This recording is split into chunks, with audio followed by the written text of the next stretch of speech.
we've Sure. got a couple of things that I think most people would agree on.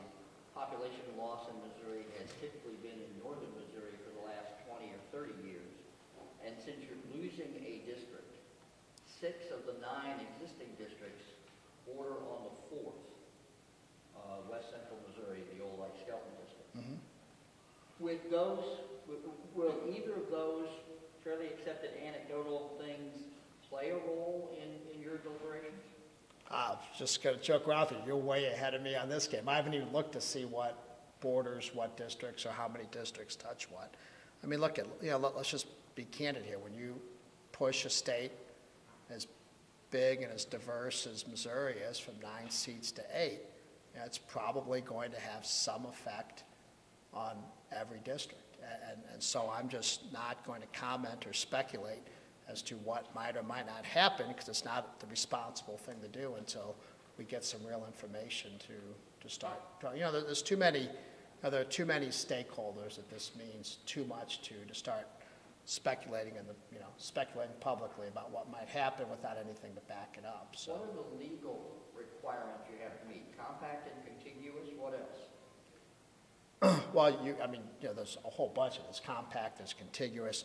You have to, make sure that you, preserve, a minority district if that's feasible to do within the compact and contiguous. It has to be politically fair, and that's something else we're going to have to deal with also. So, but compact, contiguous, politically fair, and not diluting minorities are really the big ones. What's your legal deadline? What's my legal deadline? Well, I guess if I don't have a bill out of here by the end of session, there's nothing for the governor to sign. If there's nothing for the governor to sign, it will go to the courts. But, in terms of the new districts have to be effective next January 1st? The new district, I believe that is correct. It has to be in place. But we'll play that through this process by that time, okay?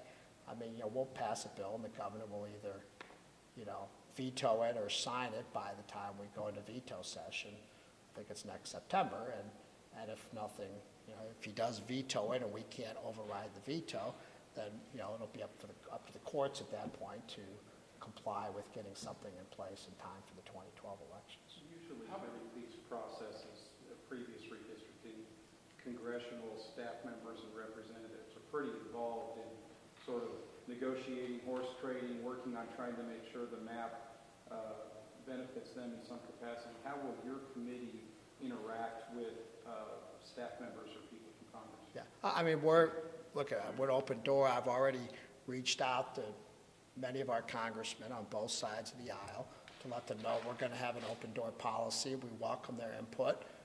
We welcome their comments on what, how they feel about the existing map and where they feel the new lines are fair and adequate to represent their constituencies.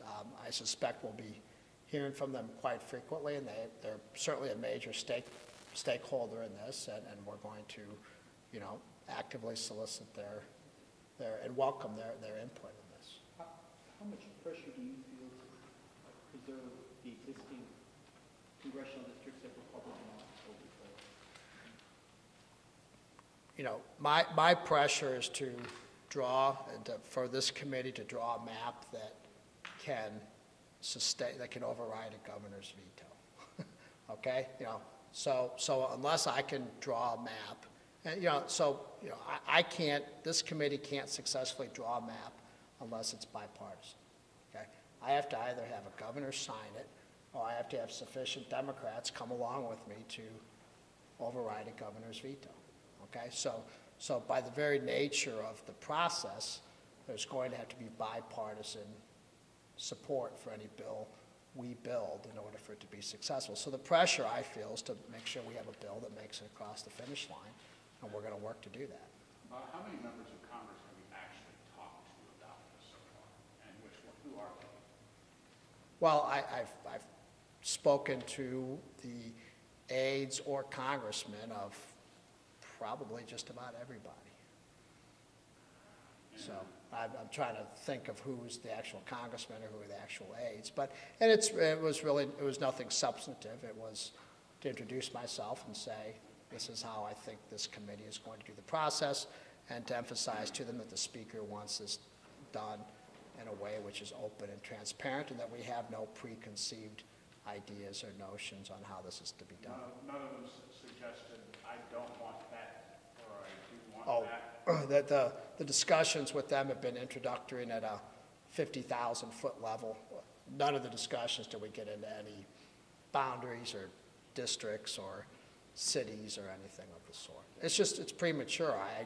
First of all, we had to get over this threshold to know whether it's 9 or 8, which is a pretty big threshold. And now that we're over that, I suspect we'll start having more detailed conversations. Did that include any of the incoming congressmen who just got elected? I've not met Congresswoman Hartzler, but, Or long?